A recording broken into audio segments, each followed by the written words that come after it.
Hey there, car lovers. Today we're going back to the 1970s, an era known for its bold designs, wild colors, and, unfortunately, some truly bizarre-looking cars. The 70s gave us a few automotive gems, but it also unleashed a fleet of vehicles that were so ugly and awkward, you'll wonder how they ever made it onto the road. Let's take a look at the top 10 ugliest and most awkward cars of the 1970s. Some of these designs are so bad, they're almost good. The AMC Pacer, often dubbed the fishbowl on wheels, is one of the most iconic examples of quirky automotive design from the 1970s. Introduced in 1975, the Pacer was a bold attempt by American Motors Corporation, AMC, to create a car that would stand out in the market. With its wide, rounded body and expansive windows, the Pacer was certainly eye-catching, but not always for the right reasons. At its core, the Pacer was a radical departure from the conventional car designs of its time. It was intended to be a compact car with a spacious interior, providing a unique blend of functionality and style. The most striking feature of the Pacer was its unusually wide body, which was almost as wide as a full-sized car despite its compact length. This design choice was driven by the desire to create a roomy interior while maintaining a short overall length for easier urban driving. However, this resulted in a car that looked unbalanced and awkward, with a disproportionate appearance that some found unsettling. The large panoramic windows were another defining characteristic of the Pacer, giving it the nickname fishbowl. These windows provided excellent visibility for passengers and contributed to the car's airy, open feel. However, they also added to the car's heavy appearance and made it look somewhat bulbous. The massive amount of glass also led to issues with heat, as the large windows allowed the sun to heat the interior rapidly, making it uncomfortable in warmer climates. One of the major drawbacks of the Pacer was its poor aerodynamics. The wide body and large surface area of the windows created significant drag, which negatively impacted the car's performance and fuel efficiency. In the wake of the 1973 oil crisis, fuel economy had become a critical factor for consumers, and the Pacer's lackluster efficiency was a significant disadvantage. Additionally, the car's weight was relatively high for a compact vehicle, further hampering its performance. The Pacer initially came with a 6-cylinder engine, which was adequate but not particularly powerful. In an attempt to boost its performance, AMC later introduced a version with a V8 engine. However, this upgrade only worsened the car's already poor fuel economy, making it even less appealing to consumers who were becoming increasingly concerned about rising fuel costs.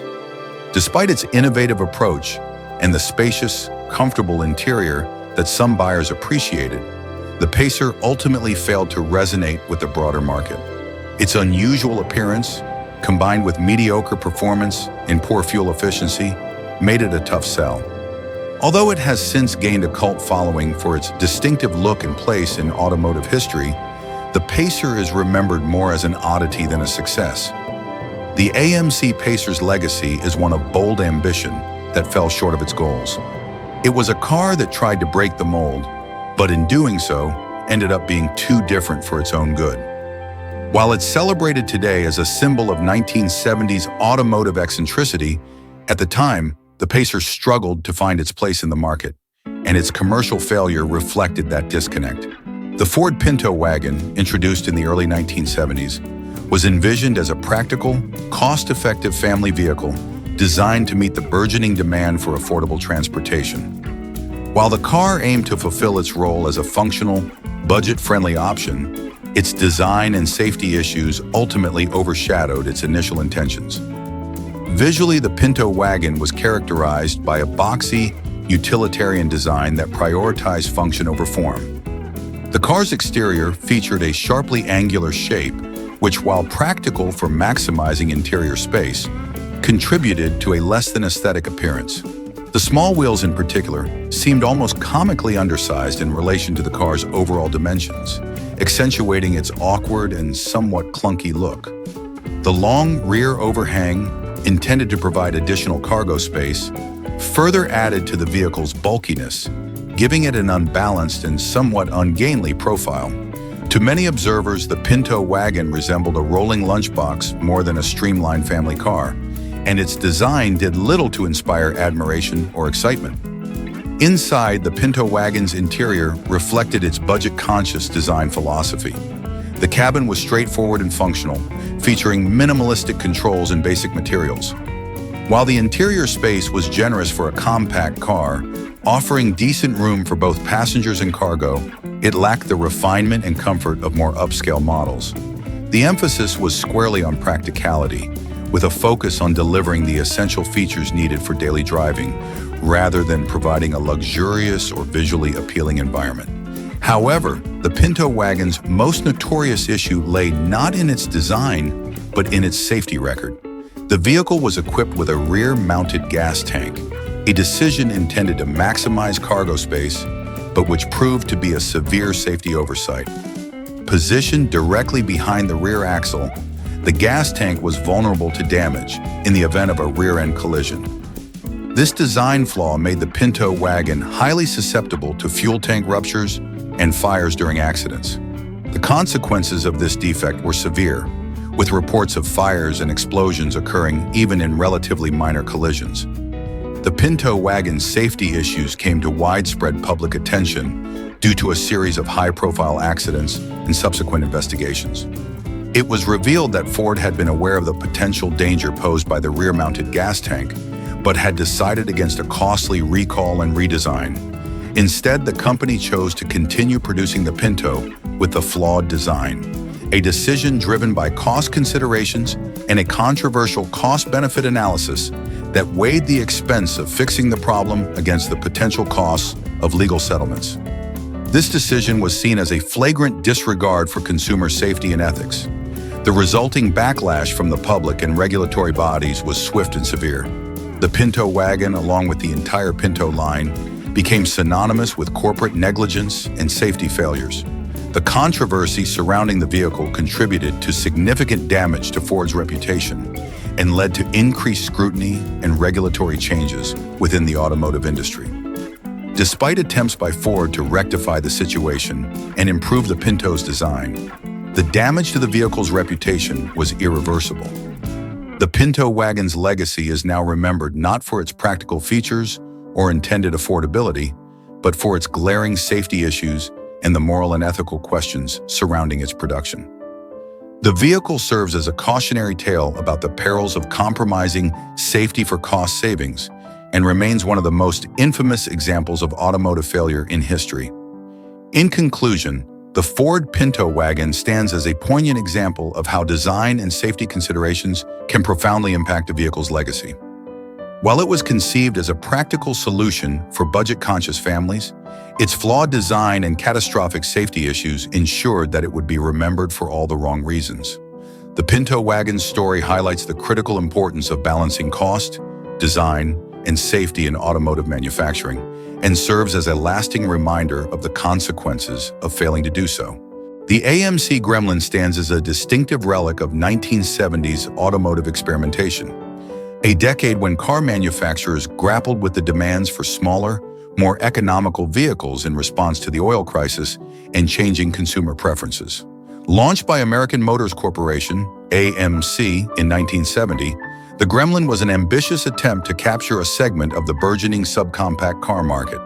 Despite its innovative aspirations, the Gremlin quickly garnered attention, and not all of it was positive, for its unconventional and often criticized design.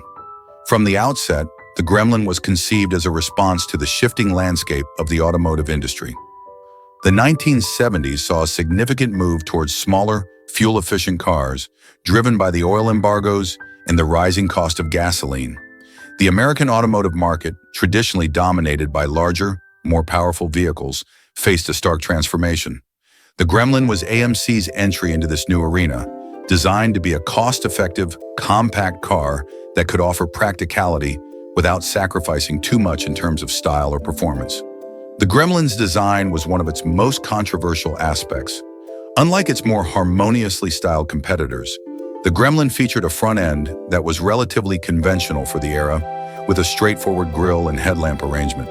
However, it was the rear of the car that truly set it apart, or rather made it stand out in a less favorable light. The rear end of the Gremlin was abruptly truncated, creating a stark contrast with the more polished and cohesive front. This unusual design choice was intended to maximize cargo space and reduce production costs, but it resulted in a vehicle that many perceived as awkward and unbalanced. The rear end's sharp angle and truncated trunk area gave the Gremlin a distinctive, albeit polarizing silhouette that was often described as cut off or unfinished. The car's design was not merely a matter of aesthetics, but had practical implications as well. The truncated rear end impacted the Gremlin's aerodynamics, contributing to less efficient handling and performance compared to its competitors. The design's emphasis on practicality and cost-cutting led to a vehicle that struggled with balance and refinement. On the road, the Gremlin's performance was often deemed underwhelming, with critics noting that it lacked the power and sophistication of other subcompact cars of the time. While it was equipped with a range of engine options over its production run, including a modest six-cylinder engine, the Gremlin's overall driving experience was often described as uninspired and lacking in both performance and handling. Inside, the Gremlin offered a basic and functional cabin that reflected its budget-oriented nature.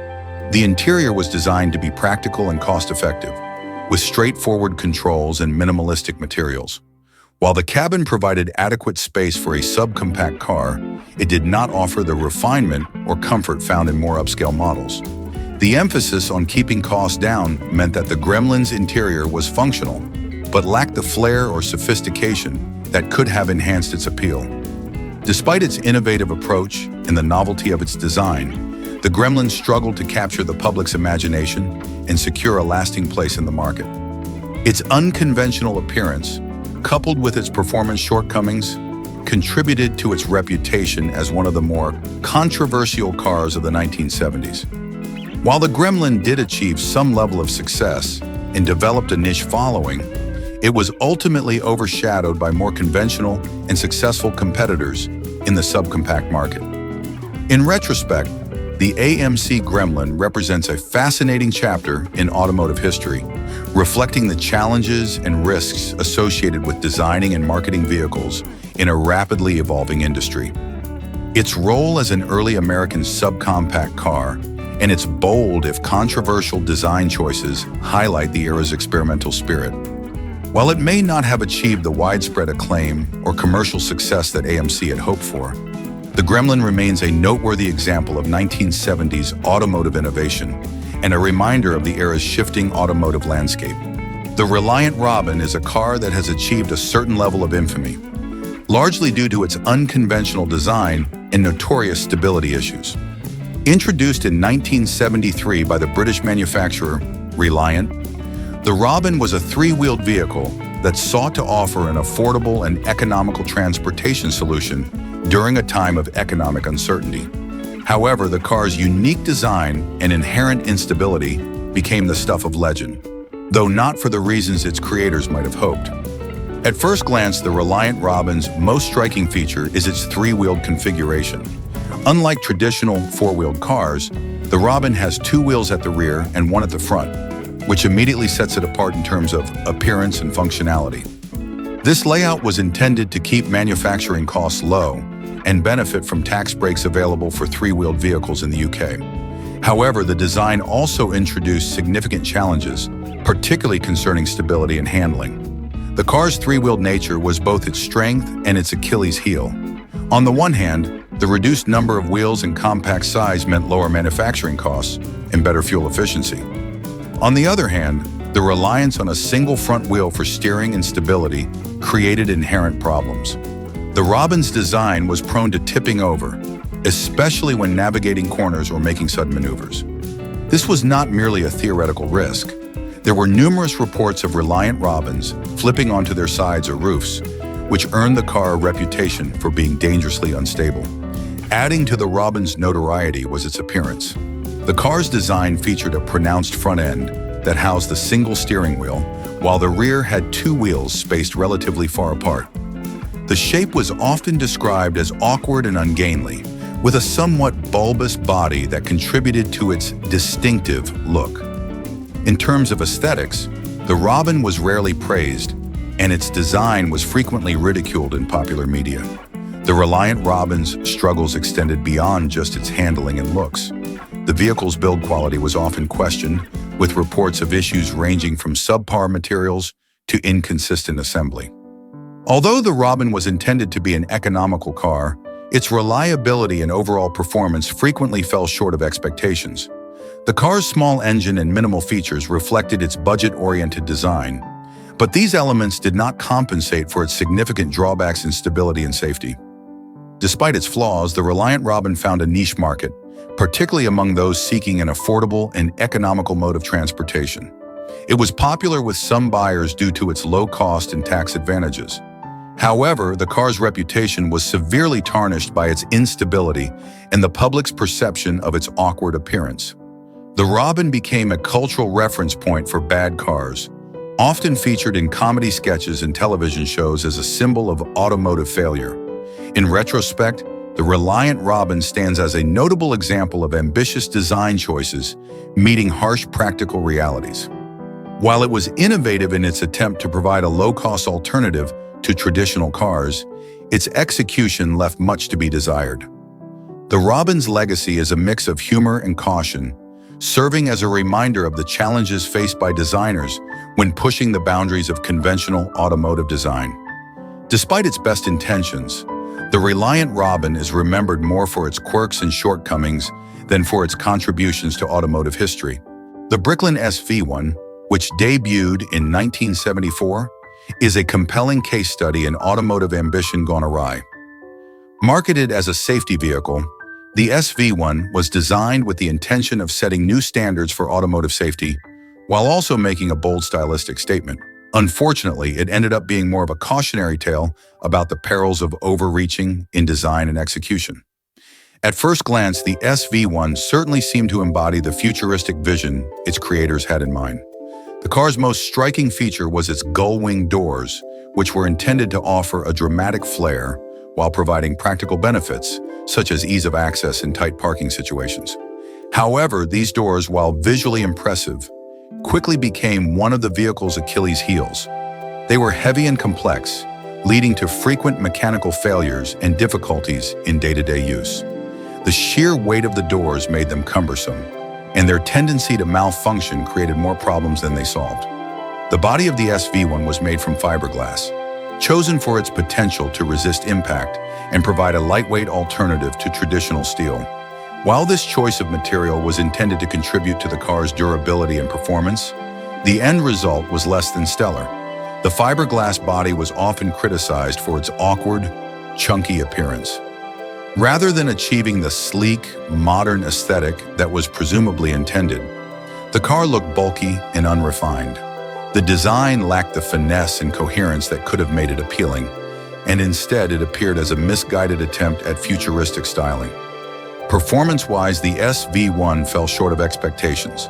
The car was equipped with a 5.8-liter V8 engine, which was intended to provide adequate power. However, in practice, the engine struggled to deliver the performance needed to match the car's ambitious design. The SV1 was frequently criticized for its lackluster acceleration and handling, which undermined its appeal as a high-performance vehicle. Coupled with the issues related to its build quality, the SV1's driving experience was less than satisfactory. One of the key selling points of the Bricklin SV1 was its focus on safety. The car featured impact-resistant bumpers, reinforced door beams, and a strong passenger compartment. These features were designed to protect occupants in the event of a collision, reflecting the car's commitment to safety. However, the emphasis on these features came at a cost. The car's design and build quality suffered as a result, and the mechanical reliability issues overshadowed the safety benefits. Production of the SV1 was fraught with difficulties. The Bricklin Company, led by Canadian entrepreneur Malcolm Bricklin, faced numerous financial and logistical challenges. Production delays, supply chain issues, and inconsistent quality control plagued the manufacturing process. These problems resulted in a car that was often poorly built and unreliable.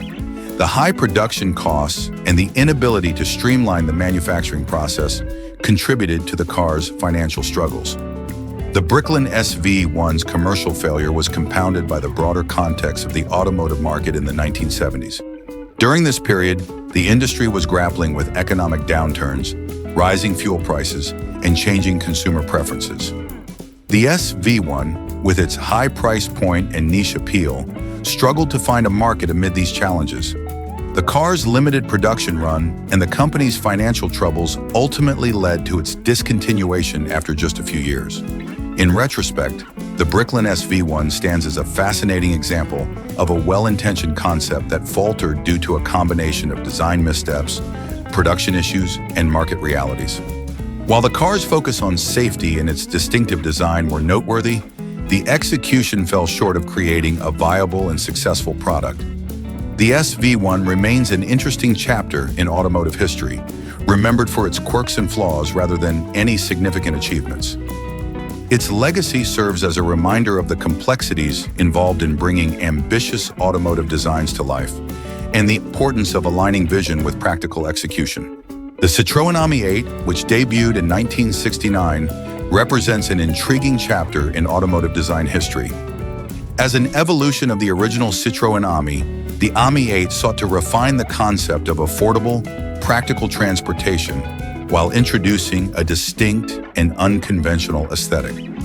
However, its design choices and overall appearance have become a notable example of how innovation can sometimes challenge traditional notions of beauty. At first glance, the Ami 8's design is anything but conventional. The car's profile features a series of geometric and asymmetrical elements that set it apart from the sleek, streamlined designs typical of the era. Its most striking feature is the sloping rear roof line, which is intended to give the vehicle a more aerodynamic profile while simultaneously increasing rear cargo space. This design element, while practical, contributed to an appearance that many found unappealing.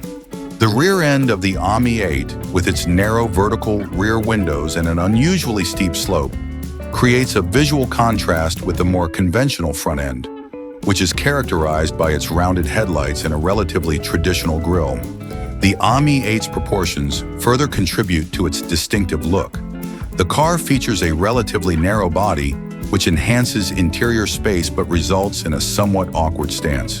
The front end is characterized by a prominent, rounded bonnet and a pair of large circular headlights that give the car a somewhat whimsical appearance.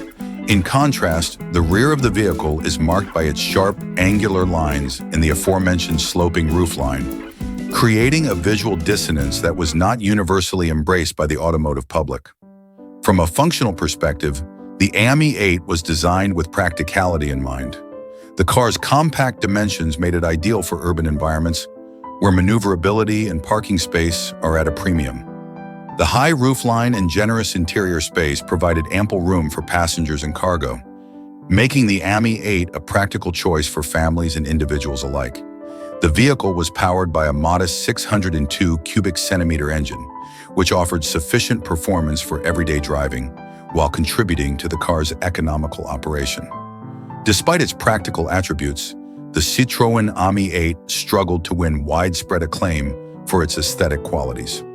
The car's unconventional design was a departure from the more streamlined and polished vehicles of its time, and as such, it did not appeal to those who favored traditional automotive beauty.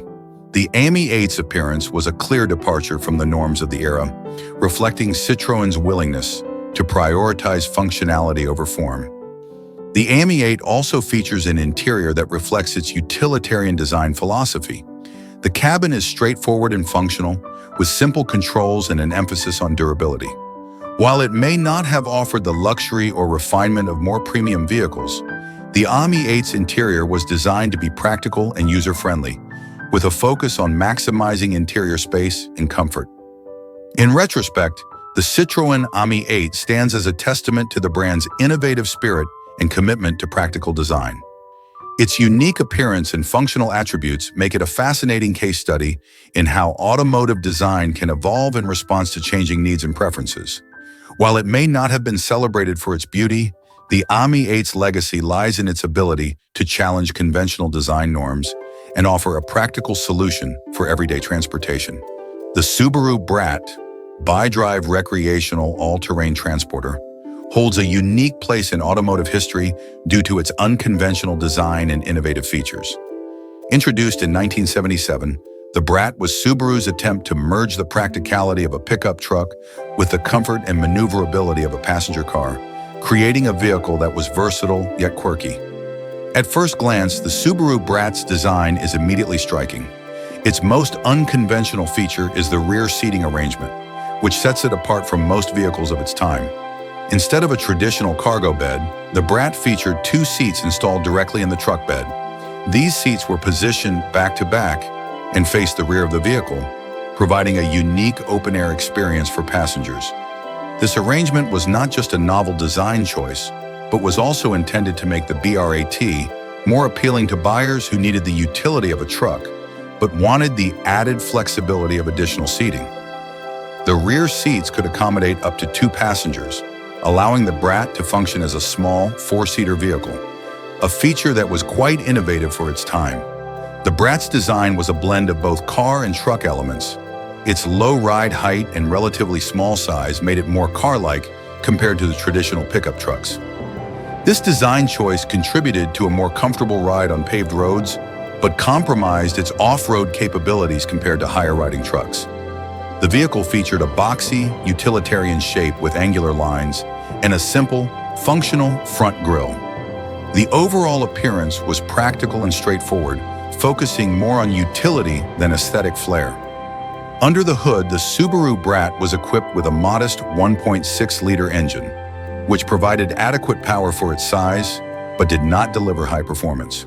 The engine was mated to a 4-speed manual transmission, which was standard for most vehicles in its class at the time. The Brat's drivetrain was designed to handle a mix of on-road and light off-road driving, making it suitable for a variety of uses, from daily commuting to weekend adventures.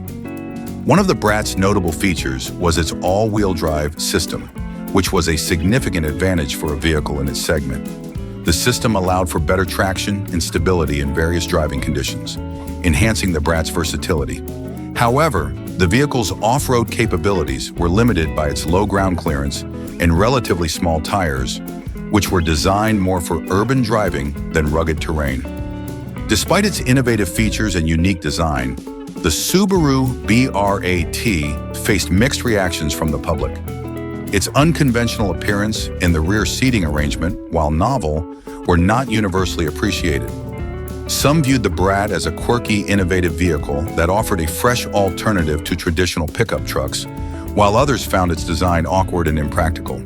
The vehicle's performance was adequate but not remarkable, and its reliability was a concern for some owners. The Brat's production run lasted until the early 1980s, and it was eventually discontinued as Subaru shifted its focus to other models and evolving market demands. Although it was not a commercial success on the scale of some other vehicles, the BRAT left a lasting impression on automotive enthusiasts and collectors. Its unique design and the nostalgic charm of its quirky features have contributed to its status as a collectible classic. Today, the Subaru Brat is remembered fondly by those who appreciate its distinctive approach to vehicle design. It represents a time when automakers were experimenting with new concepts and pushing the boundaries of traditional vehicle categories. The Brat's place in automotive history is marked by its innovative spirit, its blend of car and truck features, and the unique experience it offered to its drivers and passengers. The VAZ-2101, commonly known in export markets as the Lada 1200, is a vehicle that embodies Soviet automotive pragmatism. Introduced in 1970, the VAZ-2101 was a product of the Soviet Union's ambitious effort to produce a reliable mass-market car for the everyday citizen. It was built upon a platform derived from the Fiat 124, which had been licensed by the Soviet automotive industry.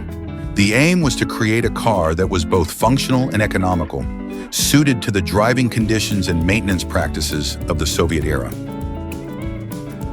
Design and aesthetics. The VAZ-2101 is instantly recognizable by its boxy, angular design, a hallmark of many Soviet cars of the time.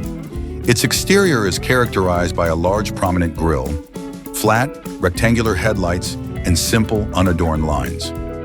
The overall look is quite utilitarian, with an emphasis on practicality rather than aesthetics. The car's body design, though straightforward, was intended to maximize interior space and durability. The front end of the Vaz 2 101 features a broad grille that contributes to its somewhat stern appearance. The headlights are set into the corners of the vehicle, providing a wide, functional beam of light. The car's sides are marked by flat panels with minimal curvature, and the rear end is equally unembellished, with basic taillights and a modest trunk space.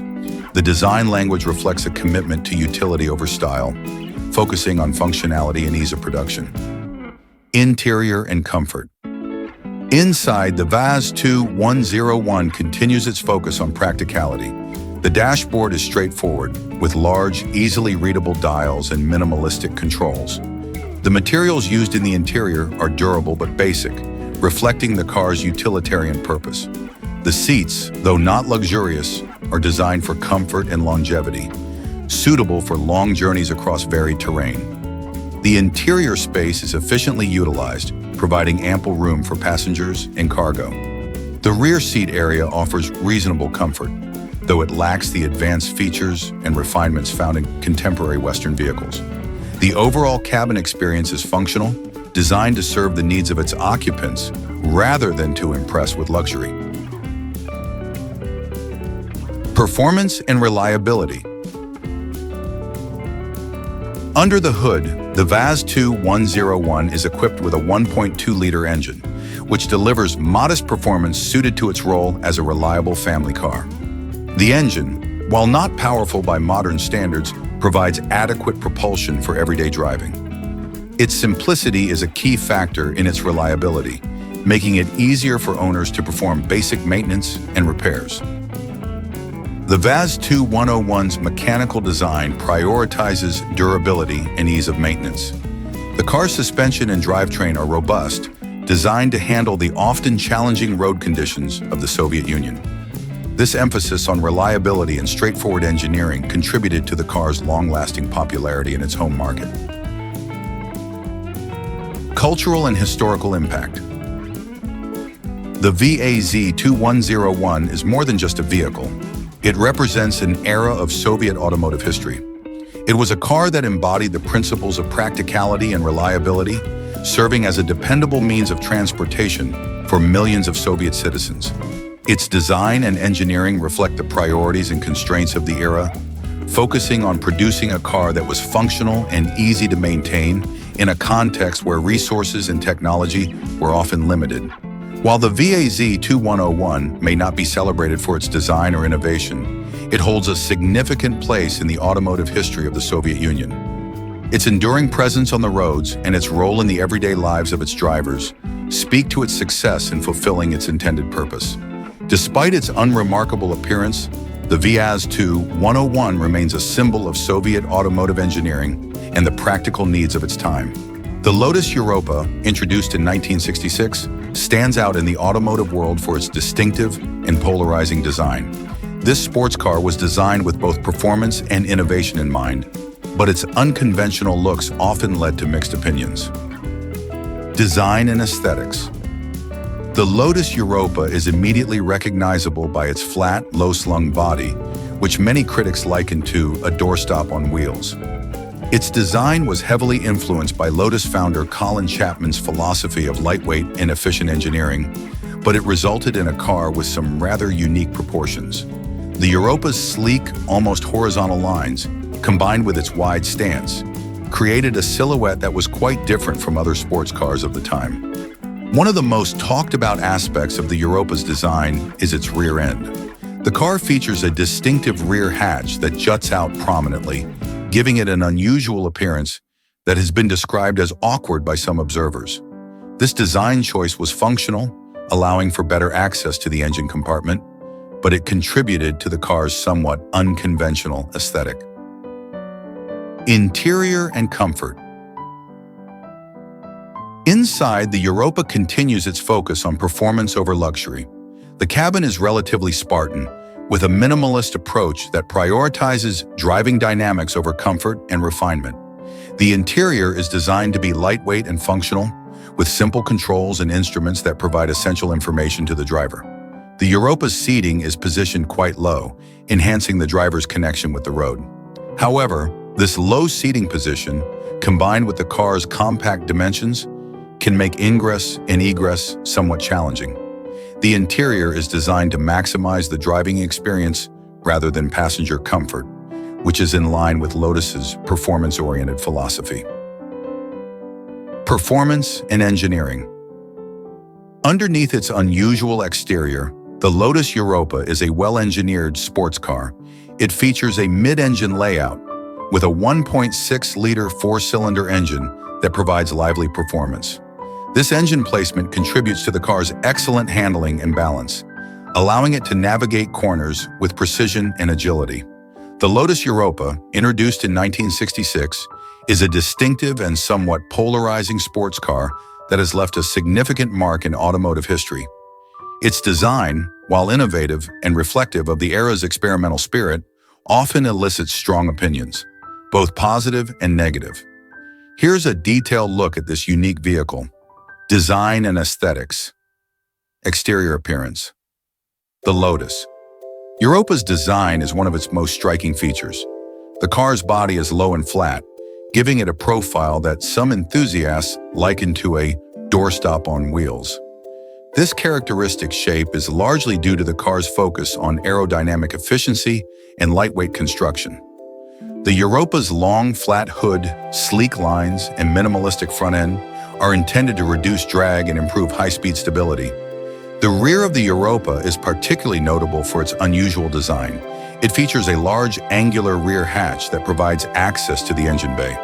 This design choice, while practical, contributes to the car's unconventional look. The rear end is often described as being somewhat awkward, with its protruding hatch and distinctive taillight arrangement. Despite these quirks, the design was intended to maximize functionality and aerodynamic performance. Interior design. Inside, the Europa continues its minimalist and performance-focused design philosophy. The cabin is designed with a driver-centric approach, emphasizing functionality over luxury. The dashboard is sparse with essential instruments and controls positioned for easy access. The layout prioritizes driving experience. With a focus on ergonomics and simplicity, the Europa's seating is positioned very low to enhance the driver's connection with the road. While this provides an excellent driving position and a feeling of being in the car rather than on it, it also means that ingress and egress can be somewhat challenging. The interior space is compact, reflecting the car's overall design ethos of reducing weight and maximizing performance. Performance and engineering. Engine and handling. At the heart of the Lotus Europa is a 1.6-liter four-cylinder engine. This mid-mounted engine contributes to the car's excellent handling and balance. The mid-engine layout, combined with a lightweight chassis, allows the Europa to achieve remarkable agility and precision on the road. The car's performance is enhanced by its low center of gravity and well-tuned suspension system. The Europa's handling is one of its standout features. The car is renowned for its responsiveness and cornering ability, making it a joy to drive on twisty roads and racetracks. The Matrosymka Rancho, introduced in 1977, is a fascinating example of automotive design that defies easy categorization. Positioned somewhere between an SUV and a station wagon, the Rancho was a product of its time, embodying a unique blend of utility and style that set it apart from more conventional vehicles. Here's a detailed look at this distinctive vehicle. Design and aesthetics. Exterior appearance. The Rancho's design is one of its most notable features. With its high roofline, chunky bumpers, and rugged aesthetic, it straddles the line between a traditional car and a commercial vehicle. The high ground clearance and sturdy utilitarian look give it an appearance reminiscent of early SUVs, but it retains many elements of a station wagon. The Rancho's body features a boxy shape with angular lines, which was somewhat unconventional compared to the more streamlined designs of its contemporaries. Its design includes protective plastic cladding on the sides and robust bumpers that enhance its rugged off-road image. This utilitarian styling was intended to convey durability and practicality, but it also resulted in a look that many found awkward and unrefined. Interior design. Inside, the Rancho was designed with practicality in mind. The cabin is spacious and functional, with a layout that prioritizes utility over luxury. The interior features a high driving position, which provides a commanding view of the road and enhances the vehicle's sense of robustness. The Rancho's interior design is straightforward, with durable materials and simple controls. The emphasis is on functionality rather than comfort or luxury, reflecting the vehicle's intended use as a versatile family car and light commercial vehicle. The rear of the vehicle offers a large cargo space, further emphasizing its practicality. Performance and engineering. Engine and handling. The Matra Simca Rancho was equipped with a range of engines, including a 1.6-liter and a 2.0-liter four-cylinder engine. These engines provided adequate power for the Rancho's needs, but the vehicle was not designed for high-performance driving. Instead, it focused on offering a balance of performance and practicality. The Rancho's handling is typical of vehicles with a higher ride height and a more rugged design. While it was capable of handling a variety of road conditions, it did not offer the same level of agility or refinement as lower-slung passenger cars. The vehicle's suspension system was designed to handle rougher terrain, providing a reasonable level of comfort and control. Construction and materials. The Rancho's construction features a combination of steel and plastic components. The use of plastic cladding and protective panels helps to enhance the vehicle's durability and rugged appearance. The vehicle's body is designed to withstand minor impacts and rough usage, aligning with its utilitarian image. Cultural and historical impact, legacy and influence. The Matra Simca Rancho is often remembered for its pioneering role in the crossover vehicle segment. While it may not have been a commercial success, it was an early example of a vehicle that combined elements of both passenger cars and off-road vehicles. The Rancho's design influenced the development of future crossover and SUV models, contributing to the evolution of this vehicle segment. Despite its unconventional appearance, the Rancho has gained a niche following among automotive enthusiasts and collectors. Its unique blend of utility and style, along with its role in automotive history, has earned it a place in the hearts of those interested in the evolution of vehicle design. Conclusion. The Matra Simca Rancho stands out as a distinctive and innovative vehicle that challenged traditional automotive design norms. Its blend of SUV and car characteristics, combined with its unique styling, makes it a noteworthy example of 1970s automotive experimentation. While its design may have been polarizing, the Rancho remains an interesting and significant part of automotive history, reflecting a time of creativity and innovation in vehicle design. And there you have it, 10 of the ugliest and most awkward cars of the 1970s. These vehicles may have missed the mark in the looks department, but they've definitely earned a place in automotive history for their bold and bizarre designs. Which one do you think is the ugliest? Let us know in the comments below, and don't forget to hit that subscribe button for more car history deep dives.